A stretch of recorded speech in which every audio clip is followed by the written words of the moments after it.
And then I'm gonna start letting people in.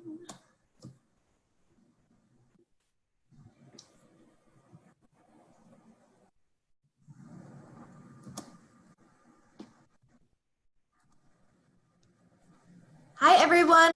Welcome. As we wait for some more people to join us, I'm going to put out our opening polls. So please go ahead and take those.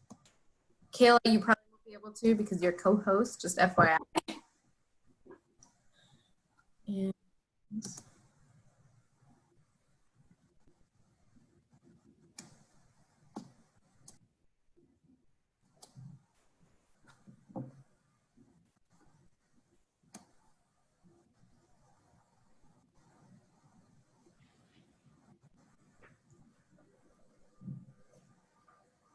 oh, and Kayla, now I'm just remembering because you have polls in your thing. I'm so sorry.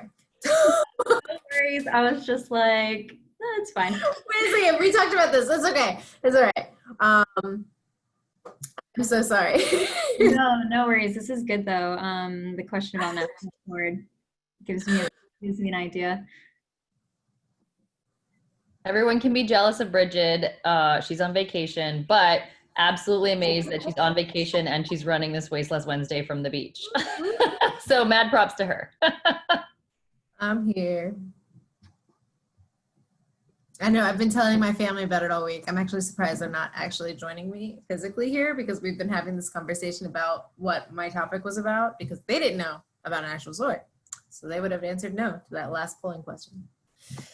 So if you're just joining us again, please go ahead and fill out those polling questions and we will get started in just about another minute.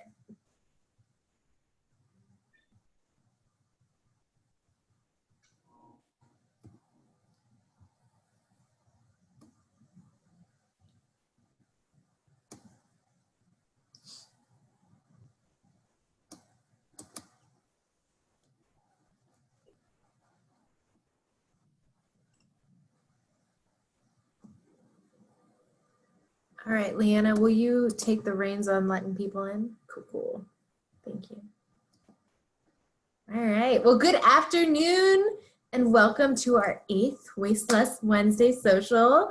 I am your host for today's event. My name is Bridget Gregory Trites and I am the Senior Waste Reduction and Recycling Coordinator for the Johns Hopkins Homewood campus. Just to give you a little bit of background on the series, each week we'll be joined by a different sustainability professional to explore a different topic related to waste. Our host will spend a few minutes talking about the topic and then we'll create a discussion around it. Just to do some housekeeping things, please note that the event is being recorded and will be shared with all of the attendees. Please feel free to introduce yourself in the chat box if you'd like to, share what school you're from, what your position is and affiliation. Also, please feel free to, during the discussion portion of the event, unmute yourself and ask a question or share a thought or idea. You can also share comments and questions in the chat box as well, and we will bring them up audibly, but if you would like to share something vocally, feel free to do so. And if you're having any technical issues, feel free to message me in the chat box. That's Bridget. So today, I'm really excited. We are joined by Kayla Hickman. Kayla is the Sustainability Coordinator at the University of Maryland, Baltimore County, sorry. She assists UMBC in achieving its carbon neutrality goal through engaging faculty, staff, and students in programs and events centered around sustainable living and empowerment. Prior to UMBC, Kayla worked as a sustainability coordinator for Weber. Is it Weber or Weber? It's Weber. Weber, sorry. Weber State University, where she managed the university's on-campus education and outreach programs. There she successfully doubled staff and faculty participation in the Green Office program and created the campus's first multi-stakeholder zero waste council. So today, Kayla will be leading our discussion on national sword. So please welcome Kayla, and I'm gonna share these end results with everybody just in case they'd like to see. So it looks like relaunch. Oh, no, I don't want to relaunch. I want to share. There we go. So it looks like we got lots of staff, lots of affiliations with universities, and kind of split down the middle as far as national sword. So awesome. Very excited. Well, please welcome Kayla. Take the reins. Hi everyone. Like Bridget mentioned, my name is Kayla Hickman, and today I'm going to be talking about National Sword. I have just like a few kind of like interactive poll questions within my presentation. So I'm using menti.com as like the platform to engage that. So if you all could go to menti.com, and on that page, it will ask you for a code, and the code is 22191. And so that way we can kind of see in real time how people are responding. This is the first time I'm using Menti, so you guys are kind of my guinea pigs, and I apologize in advance if it like doesn't really work out well. I just put it into the chat room if anybody missed that, the menti.com. Thank you. All right. So I was wondering what state everyone currently is residing in, or maybe, Bridget, what state you are vacationing in, just to see where everybody is coming from. And it's going to come up as a word cloud. So I see everyone's coming from different parts. So Maryland, North Carolina, Connecticut, Texas. Nice, South Dakota. That's exciting. All right, and if we move on, I'm gonna actually skip this question because we already asked it. But like Bridget mentioned, I'm from the University of Maryland, Baltimore County. We're a public research institution located in Baltimore County. It's in the name. More specifically though, Catonsville, right outside Baltimore City. So we're pretty close to Johns Hopkins. And we are a medium-sized institution. And just for some background information, I started at UMBC in January, so I'm pretty new to the institution. And when National Sword was implemented in 2018, I actually was at Weber State University located in Utah. So I was out west. So most of my experience with the impacts of that policy is grounded in that experience of being a sustainability coordinator there. And before I even talk about National Sword, I feel like it's important to create like a historical context for the policy, because the current recycling crisis and plastic crisis that we're in didn't just happen overnight. So in the 1950s, we saw sort of this birth of throwaway culture in America. So plastics were invented in 1907, but the use of disposable plastic items weren't really a cultural norm until the 1950s, when it was marketed as convenient, or around this idea of freedom and creating more time for yourself. And this marketing campaign was heavily pushed by the oil industry because they create plastics. And this planned obsolescence of items to create growth within business was modeled in other areas of industries that we see now today, with like fashion, electronics, cars, that sort of thing. So if you can get someone to keep buying your product because it breaks or it's only for single use, you can create huge growth and gain wealth. And this led to, fast forward 20 years, the modern day environmental movement in the United States, but also the Keep America Beautiful campaign that really pushed this idea of consumer responsibility. So if you all have worked within sustainability, you're probably familiar with Keep America Beautiful. They're a consortium of beverage companies, packaging companies that joined together in the 1970s in response to the environmental movement that was heavily focused on holding industry leaders accountable. And they created marketing around consumer responsibility. So in 1971, they created this incredibly racist campaign where a white man was acting as a Native American, rowing through a river, and the river has all of this trash and pollution, and a single tear falls, and he says, people start pollution, people can stop it. And it was the spark of the main focus on waste being at the disposal, and also focusing on consumers picking up litter or recycling. And you can really see this in the 1980s and 1970s when there was a massive increase for funding for recycling programs. So you had concerned citizens. I used meerkats as citizens because that was the stock image that I had that I liked. Talking to their government officials, and they're concerned about waste. They may have seen this Keep America Beautiful campaign, and they're like, okay, we need a solution to our waste problem. We want recycling. The city governments at the time were like, you know, we have these concerned citizens, and also our landfills are filling up a lot faster than we initially thought they would, because people are producing large amounts of waste at the time. So they're like, we see you, we hear you, meerkats, we'll use your taxpayer money, or maybe you'll pay a little bit extra for a recycling program. And the meerkats were like super chill with that. They're like, that seems like a really great idea. So they use this money to pay for, you know, recycling bins for every citizen, for the waste haulers. A lot of times it's a third party. Sometimes they did in-house waste hauling. And all of that material was sent to a material recovery facility, or better known as a MRF, which I know Lindsay from the University of Texas, Austin, covered a lot of the recycling process. So I'm not going to go too much into detail about that. But essentially, the MRF's responsibility is to find buyers for these products after they have sold them, to be reprocessed and remanufactured into products. So the petrochemical companies were super, you know, hyped on this idea of recycling. And, you know, even the recycling symbol shows it as being like a closed loop system.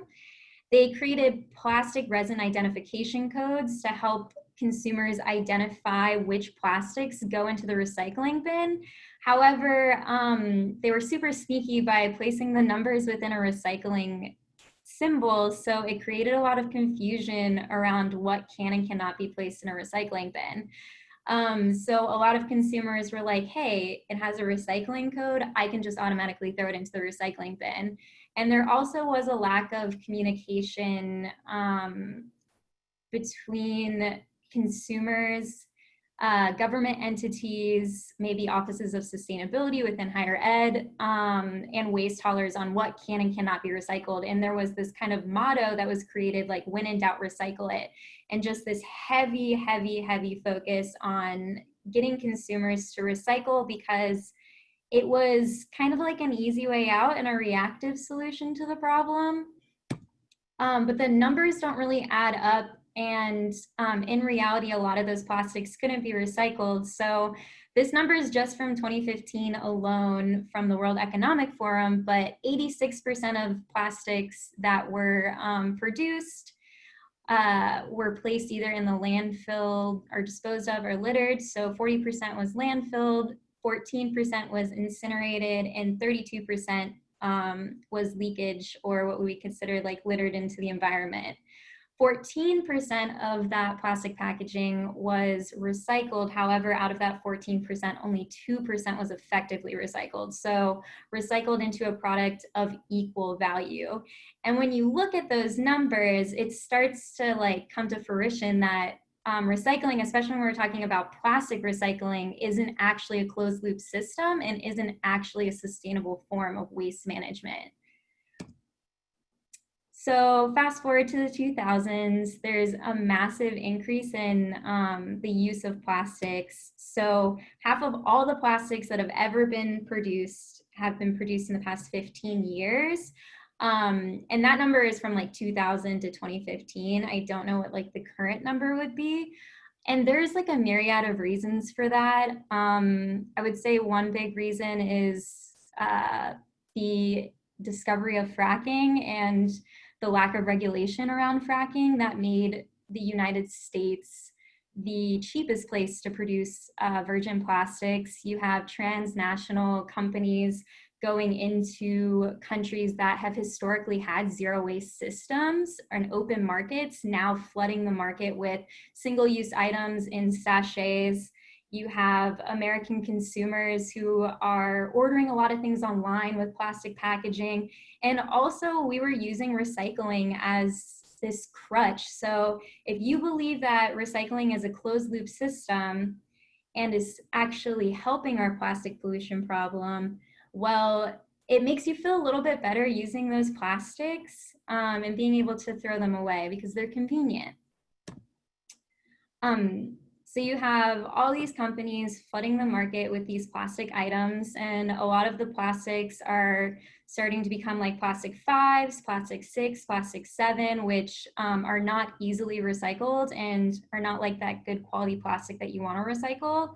And they're starting to change the makeup of what's coming into the recycling streams. So instead of having a majority of cardboard, aluminum, glass, you're now starting to see a huge influx of all of these different types of plastics. And the material recovery facilities are bailing them up, and there are no plastic reprocessors in the United States. So they're kind of asking themselves, you know, where do we send all of these? Where do we send this stuff? You also at this time have these huge ships with shipping crates coming to the West Coast, and with products that the US has purchased, because most products are made not in this country, manufactured not in this country. And predominantly they're made in China. So reprocessors in China were like, hey, we will buy that plastic. And there were no regulations or rules on what type of plastics they would buy. They were just like, just bail it up, throw it in the shipping crate, send it over here, we'll reprocess it, and manufacture it into new products to be sold in the United States. So to make products out of recycled content material. And this on paper seems like a very ideal situation. However, in reality, you have the just millions and millions of tons of trash coming from America and the EU from recycling programs that are just saying, when in doubt, recycle it. So they're full of material that can't actually be recycled, or what we call contaminated material. And they're sent to these coastal towns in China where they exploit the labor. So people are getting paid very little money to sort through all of these items. And most of the items can't be recycled. So they're either landfilled, incinerated, or ending up in the waterways of those countries. So you have a system where in the West, someone is feeling good and feeling that they're doing something socially and environmentally good by throwing their waste in a recycling bin. However, the system is perpetuating us using other countries as a dumping ground for our waste, which is not sustainable and it's not ethical. And just to put it in perspective, in 2016 alone, China imported 7 million tons of trash. That weighs more than the Great Pyramids. And even when I make that comparison in my head, I still can't fathom how much waste that is. So yeah, just a ton of waste. So I wanted to ask everyone before we move on with the presentation, did you know that your plastics or items that you were placing in your recycling bin were actually being sent internationally? I know I didn't. I had no idea before National Sword in 2018. So we're getting some yeses.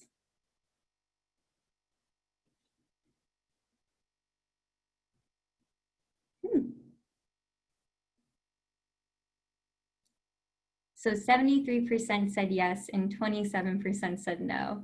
So you guys are pretty well educated on the recycling system. I know I personally, I had just started my career in sustainability when National Sword hit, and I had no idea that that's what was going on. All right, so now that brings us to 2018, which is National Sword. And National Sword, or some other people know it as China's Green Wall policy.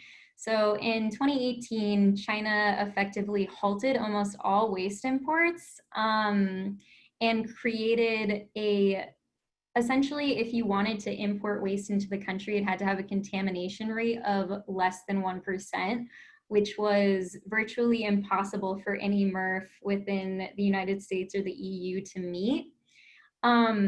But I also want to make it clear that this wasn't a decision that just happened overnight. There was a lot of community organizing within China in these communities that were being used as this like global dumping ground to fight against the trash coming from other countries. And so it wasn't like China just woke up one day and was like, we're not going to take anybody's waste anymore and we're not going to reprocess it. It was a hard, long fight, and it was, you know, good for them for taking a stand and doing the right thing.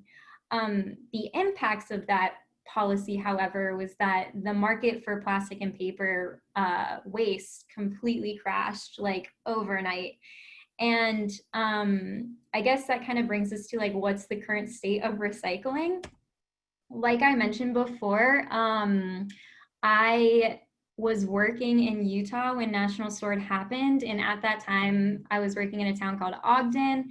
And our local MRF was looking at closing due to increased costs and massive levels of contamination. So they were seeing a 50% contamination rate. So out of the waste being placed in the recycling bins, 50% of it was contaminated. And this article right here was from about 2 weeks ago, and they've completely halted all recycling now due to high costs. So they're landfilling everything in Ogden. In Philadelphia, at least half of the recycling has now started going into an incinerator because there's just nowhere for it to go. Because China is no longer taking all of this waste, MRFs within the United States and the EU are looking for other countries to take it. And so the imports of waste in countries like Malaysia and Thailand have increased, and there's been an increase of illegal plastic recycling plants in Malaysian communities popping up and polluting the air there. And there's a lot of community organizing against importing waste. And now I know the Malaysian government is kind of cracking down on those imports and sending back these contaminated and illegal waste imports. So I know they sent hauls back to Italy, they've sent waste back to the UK, and I'm pretty sure to the United States as well. And also you have another essentially push by big plastic. I would say too, like it's big plastic and big fossil fuel are like essentially the same thing. They're lobbying Congress right now to spend $1 billion to fix the recycling industry, so that they can create the narrative again that recycling is the answer to our plastic problems, so that they can avoid all this talk of zero waste and moving away from plastics, because that hurts their bottom line. So what is the path forward? With all of that information, you kind of like come to the realization that we can't focus on recycling, and we have to kind of move away, especially when it comes to plastic. So how can we like move forward? And I would say the path forward is having an environmentalist view that's intersectional. And so this term was coined by Leah Thomas, and she has an organization called Intersectional Environmentalists. And intersectional environmentalism is just an inclusive version of environmentalism that advocates for both the protection of people and the planet. So it identifies the way in which injustices happen to marginalized communities and the earth, and how that's interconnected, and also brings injustices to the forefront and doesn't minimize or silence those social inequalities. So advocating not only for justice for the planet, but also for people. And when you start to do that, and you start to use that intersectional lens, you kind of have to pull back and look that we've been focusing a lot on disposal or on the end product and being really reactive in our waste issues by focusing on recycling as the solution. But when you use that intersectional lens, you start to see that our linear consumption model at every single intersection is perpetuating oppression and perpetuating social inequalities. So at the extraction point with fracking, you have the pollution of people's drinking water. At the production, you have petrochemical companies within, you know, Texas and Louisiana who are polluting communities, Black and brown communities predominantly, and it creates an area known as Cancer Alley.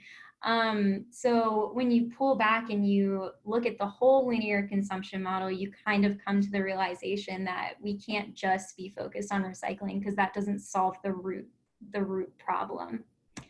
And we start to move away from these, you know, skip the straw campaigns and, you know, sea turtles being kind of the face of the plastic waste movement, and focusing a lot on coastal cleanups because they're super reactive, and no amount of coastal cleanup is ever going to solve our plastic waste problem.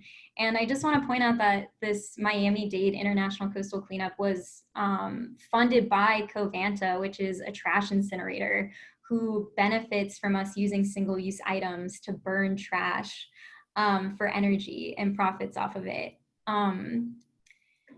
And really what needs to be at the forefront of our movement is the frontline communities who are being impacted by this issue every single day. So this is a photo from Baltimore, and it's a demonstration organized by United Workers, which is a grassroots community-led organization in South Baltimore.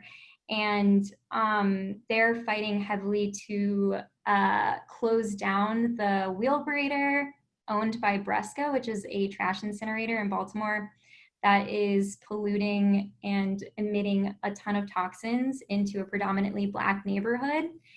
And these are the type of stories and the type of voices that we need to be uplifting and talking about when we're talking about zero waste and we're talking about waste management. These communities have the solutions. United Workers has been advocating for Baltimore City to adopt a comprehensive zero waste plan that doesn't include trash incineration. So advocating and uplifting these stories is what I think is the answer, because when we protect people, when we protect communities, we end up protecting the environment as well. And when we get to the root cause, we also solve, you know, sea turtles having plastic up their nose. So yeah, that leads us to just, I guess, kind of where I think a lot of us are at right now after National Sword.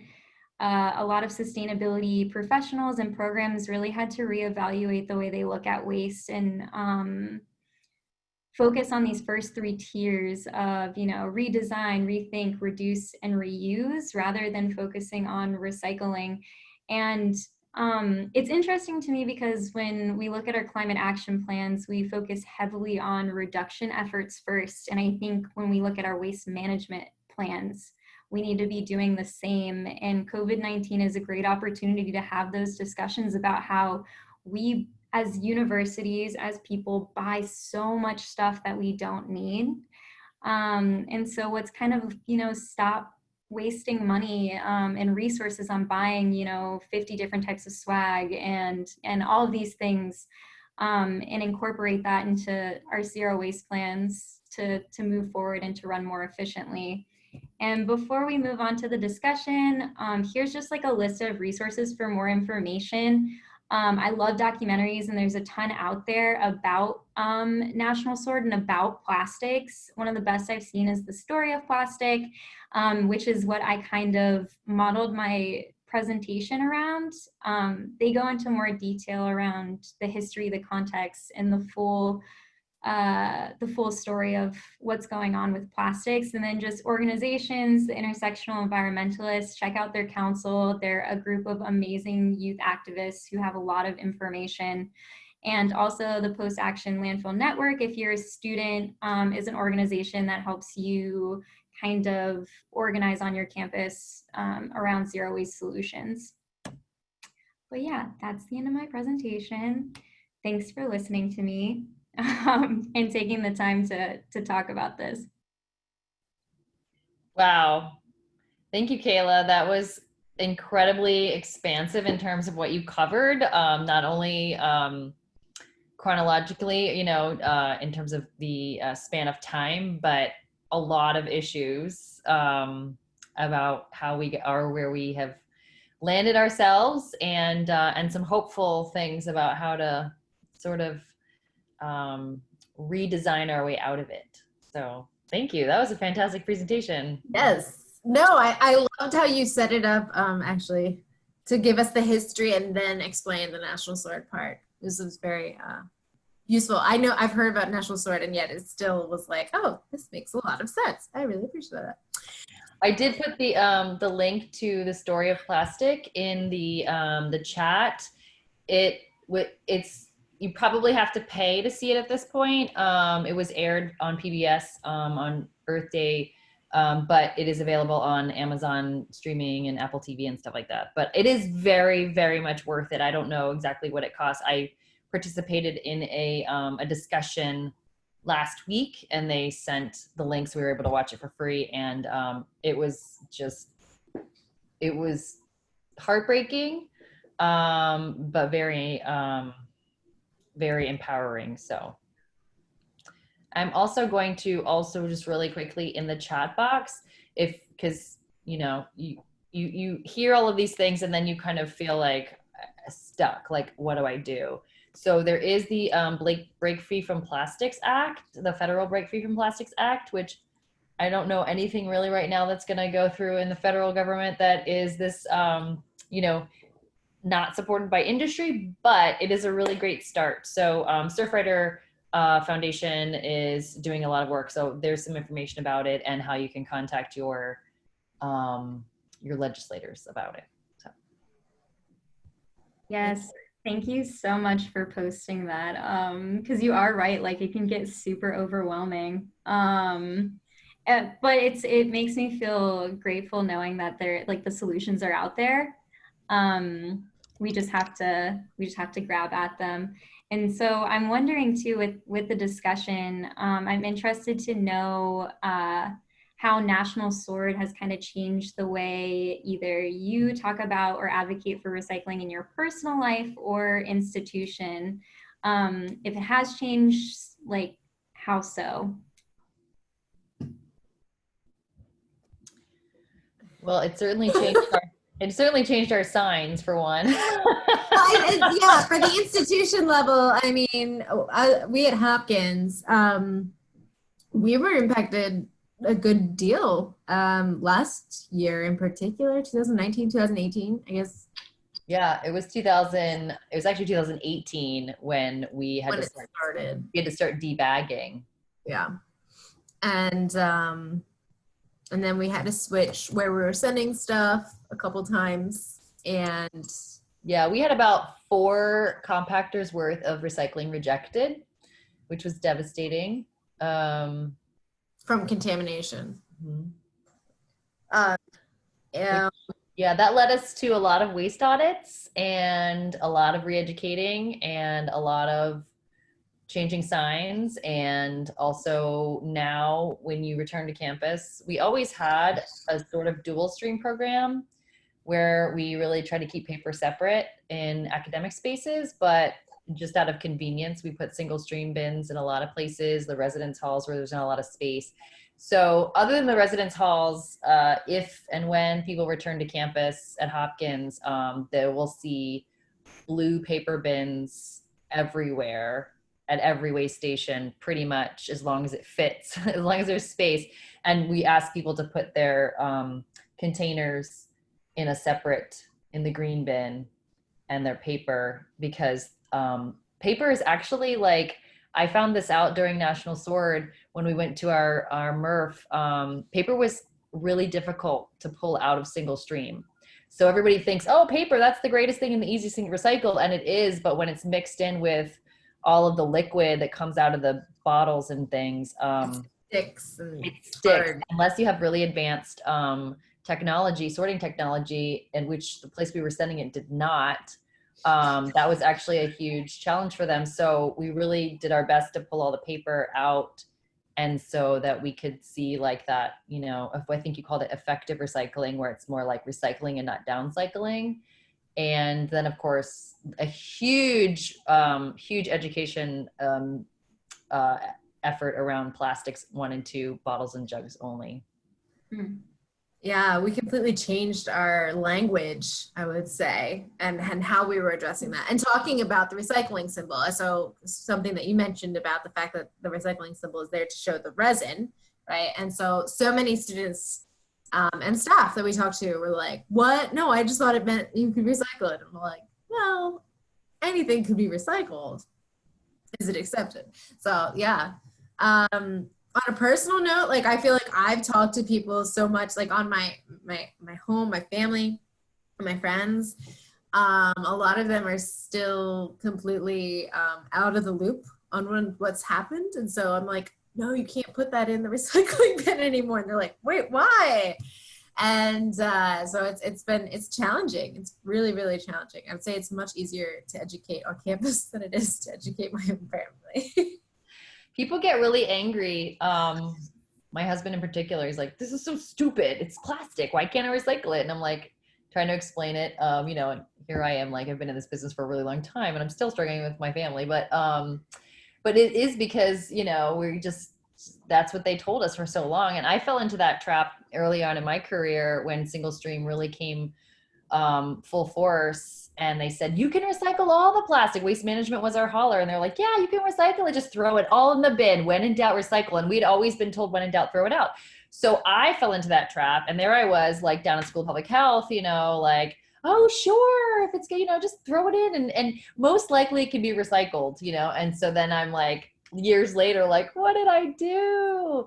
So yeah, it happened. But I think like what Bridget and I have talked about it, and that is the one good thing about National Sword, is it was like, hey, you can't recycle your way out of this. We have got to get back to the top of that hierarchy and stop talking about the end life of things and start talking about, you know, redesigning and reducing from the start. So I think that's been really helpful. And it's also really been helpful to talk about the business of recycling and the market, the commodities market. People just thought, you know, recycling is like this whole, we use this one word for this huge long chain of separate acts.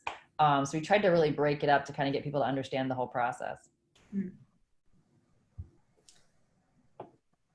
So I'm seeing Colleen mentioned aspirational recycling. If we put it in, they will find a way to reuse it. Yes, that sounds like what we call wish cycling. Yes. That's something else we talk a lot about. Like, you know, it's a nice thought. It doesn't always work. Definitely does not work. And then Heather Dalby asked, any suggestions on where to recycle paper if single stream negates the effort? In Baltimore, Leanna, do they have like collection sites, like city drop-offs or anything for paper?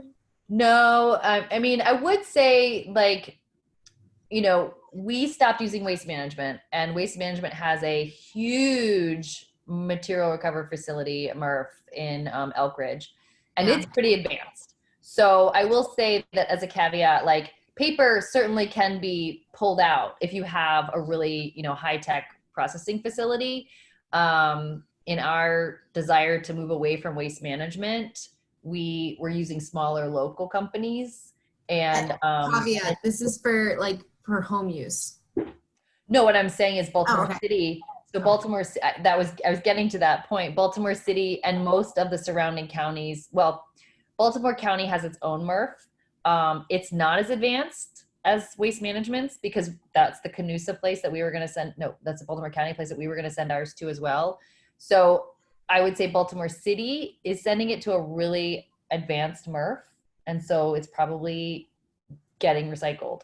And I think a lot of it is getting recycled. It's just the confidence level is lower when it comes to single stream recycling. So if you're in Baltimore City, it's probably going to the waste management facility, which is a pretty highly advanced one. And Baltimore County, I think is, if not it already, is on its way to being a much more advanced facility. But I don't know of any separate paper drop-offs, no.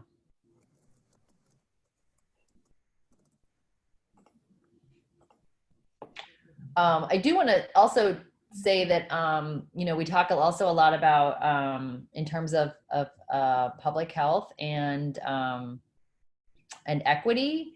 And one of the things that the story of plastic was really interesting is that it starts out really focusing on the disposal end of things and the devastation. I mean, it's just disgusting and heartbreaking to see some of these communities that are literally buried in plastic.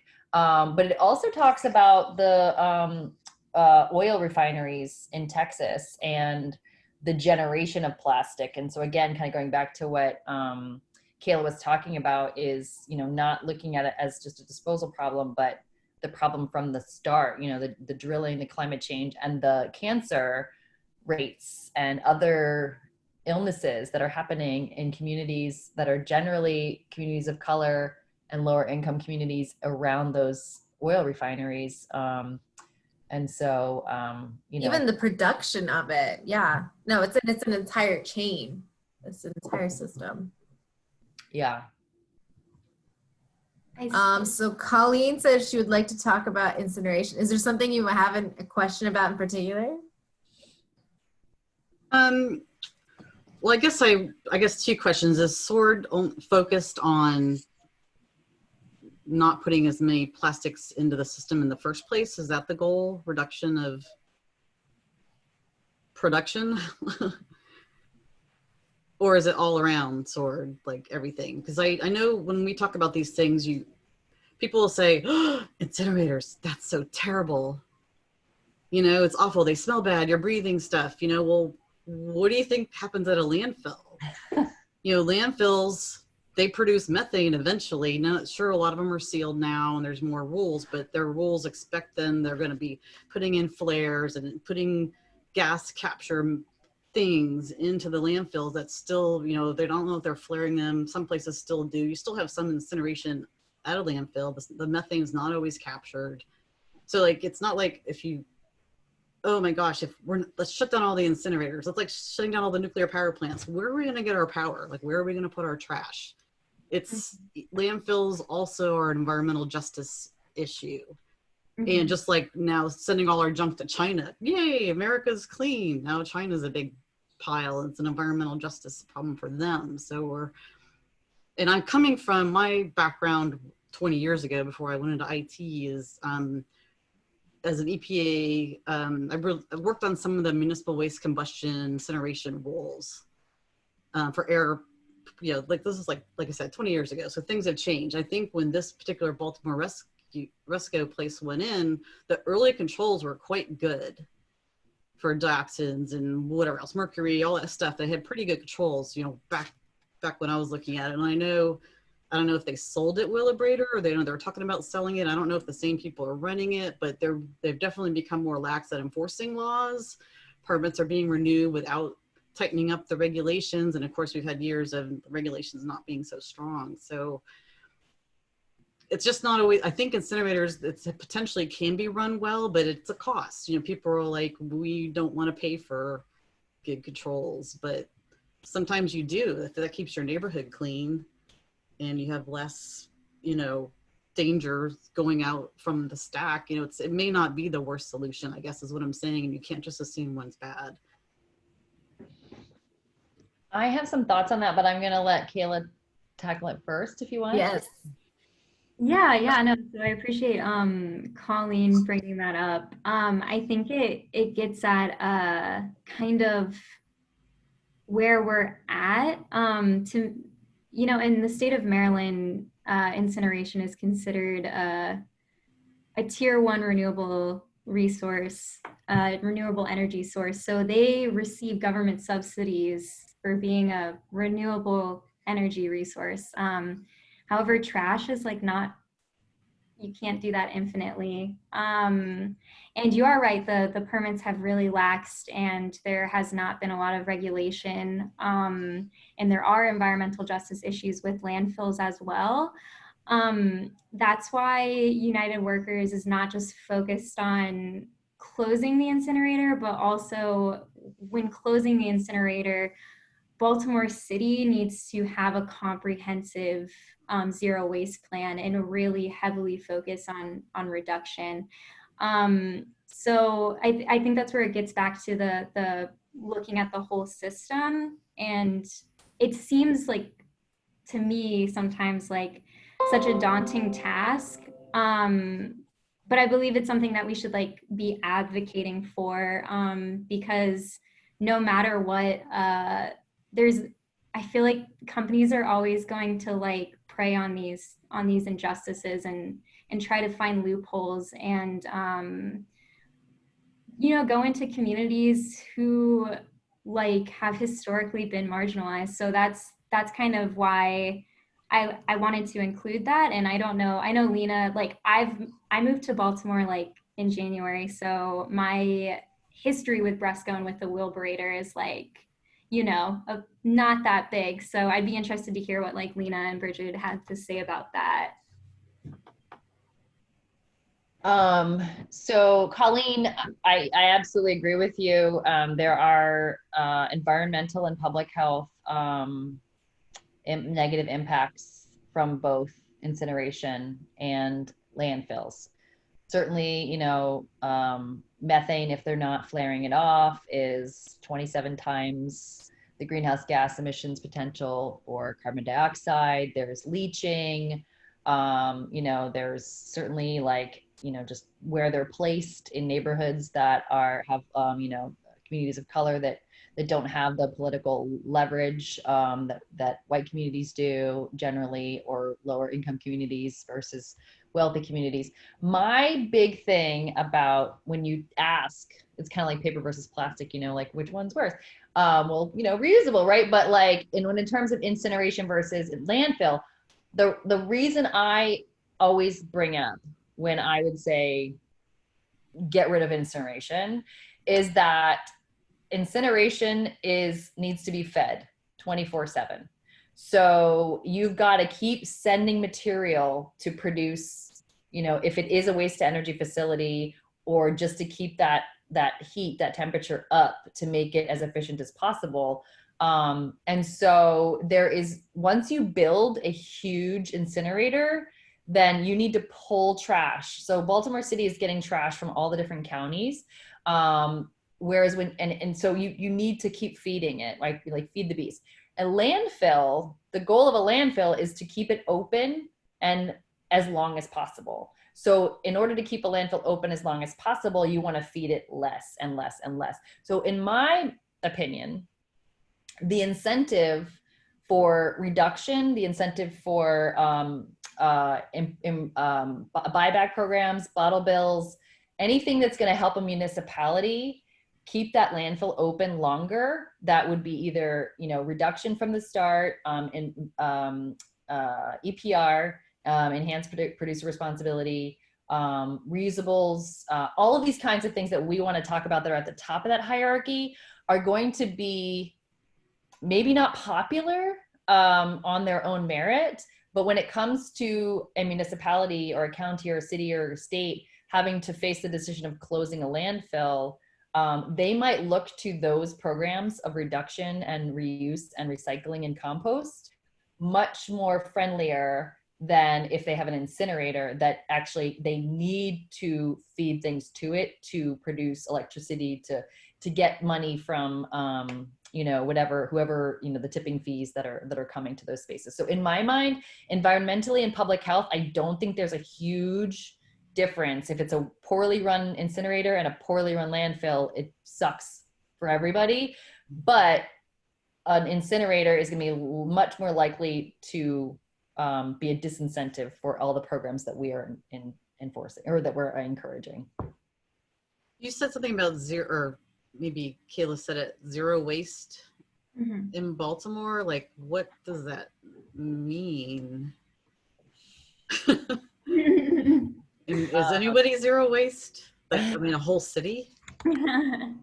I'll find the link to the plan. So it's Baltimore's Fair Development Zero Waste Plan. And it is essentially what what we need to do prior to the closure of the incinerator, because what happened in Detroit is they closed their incinerator, but they had no plan prior to that.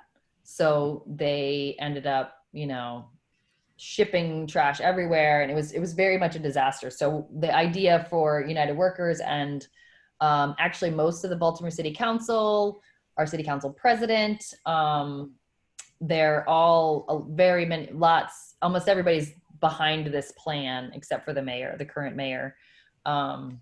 So it's really a matter of, getting our ducks in a row in anticipation of Wheelabrator closing. And I think, Colleen, to your point, is anybody really zero waste? And I think the answer is no. So we actually hosted an event back in, the end of June, that was Zero Waste is Overwhelming, Less Waste is Not. And where we just talked about, like, the humanity was not set up to not be able to produce any waste. Like, we just can't. No matter what you do, you're still gonna have at least a small amount of waste. Even like the crazy zero wasters, just really passionate zero wasters, still produce a little bit of trash, right? That can't be recycled or composted or specially recycled or whatever.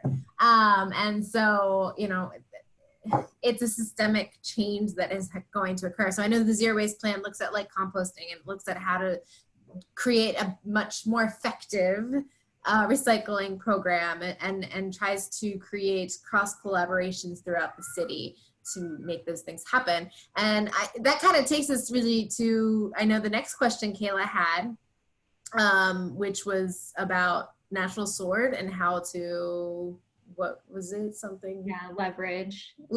Yeah. Yeah. So, and that kind of goes back to Colleen, what kind of one of the things you had asked in your question to start with was, is National Sword about zero waste or, closing incinerators or something like that?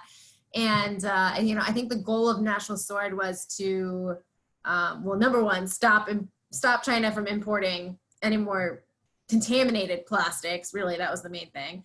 But really, it's been a wake-up call, I think, for the United States as well as several developed countries, because it's not just the United States that's been affected. A lot of countries in Europe has been affected. Some countries, I don't know, South America, but I know Europe definitely has been heavily hit. And this has been a wake-up call for us for contamination in the plastics market and what we are sending over. And so I think it's been there's been a really, really big push to find ways to redesign and to think more zero waste focused, and maybe not completely zero waste, but at least consider that instead of just focusing on recycling. And I think a big question right now is, why is it the responsibility of the consumer to have to figure out what to do with a product at its end of life? Why isn't the producer considering that ahead of time? So you're seeing a lot of things come out now, like Loop, that is creating this complete life cycle packaging where they are shipping you a product, you use the product in a reusable container, and then you ship it back to them and they're reusing it. So I have a feeling that hopefully is where we're moving forward. It's going to take some time, but hopefully as these kinds of new programs start, more innovators will come out and come up with good ideas. So. Mm-hmm. I think that kind of speaks a little bit to Vijay's question about technology and redesigning and material science engineering. I have always at the start of the school year, we talk to students, or there's the Whiting School of Engineering picnic, and we're like, go materials engineers, it is something cool. Creating a lot of good things. They have the potential to create a lot of good things. I do think, though, that your question, Vijay, would recycling be more feasible with advances in biological engineering that allow for faster degradation? While again, that's still focusing on the end life And there's still all these upstream impacts, both environmentally and public health, when it comes to just the creation of plastics, you know, the mining of, the drilling for oil and the processing and all of that stuff. That, you know, we start just like dithering around the edges of the end of that pipe.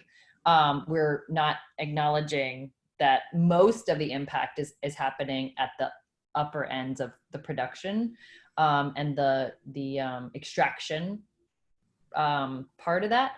So I do think that there's a lot of opportunity for those engineers to help us with the redesign of the products that we make so that they are durable, they are reusable, and that, you know, we can stop this, you know, just make waste linear consumption model. Mm-hmm.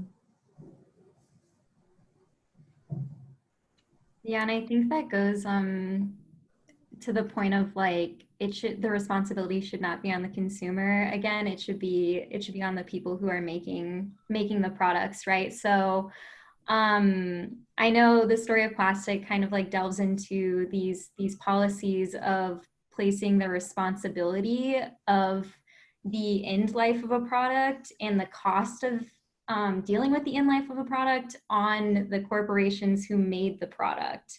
And when you do that, and when you create that economic incentive, you have an incentive for innovation. I just have a hard time believing, you know, we're in the 21st century and we can't there's no solutions to this problem. You know, I'm like, we're, you know, so innovative. It's just that you have to create an incentive because right now, it's really, really cheap to make virgin plastics. So that's what companies are going to do until they are incentivized or forced by consumers to change, you know? But it's only cheap because of externalities. It's only cheap because they don't pay for emergency room visits. They don't pay for, you know, we don't even know the cost of bioplastics accumulating in the, you know, ocean, you know, aquatics. Like, you know, we have no idea what this translates into for financial costs. We know what their shareholders are making. We know what their profits are, and we know that they're not paying any of that socialized externality. And that's, you know, until that is factored into, you know, the real true cost of things, then it'll always be cheaper to, you know, drill for oil and make cheap stuff, as long as, you know, we're not factoring in the environmental and health costs of using those resources. Yeah, 100%. Thanks so much for answering my question, Lana and Kayla. I really appreciate it. Make good stuff that lasts. Thank you for asking it. Oh, we're at 4:58 already. I know. Well, this was a great discussion. I appreciate everyone's questions and engagement. It's a lot of fun. I always like having a robust conversation and challenging questions. Thank you so much to Kayla for putting together a very thorough presentation. This was awesome. I know somebody had asked about if we would be able to share this presentation. So can you, I don't know, I'll figure out how to send it out when I send out the recording. Yeah. And then, what else? Oh, I'm going to, can you stop sharing your screen for a second, Kayla? And of course, I will share Kayla's information just in case you have any additional follow-up questions for her. But next week, if you'd like to join us again, we'd love to have you. We will be talking about fast fashion. It'll be me and some of our wonderful Homewood Recycling interns who actually did a project on fast fashion in the spring. And so we have a ton of research, and we'll just be kind of exploring the topic, explaining it to anybody who's unfamiliar, and talking about some better solutions to just instead of just donating clothes or recycling clothes, better alternatives or other alternatives, maybe not better, other alternatives. So definitely please join us for that. Again, big thanks to Kayla. Thank you all for joining us. Have a great rest of your Wednesday and a great rest of your week. We'll skip the poll.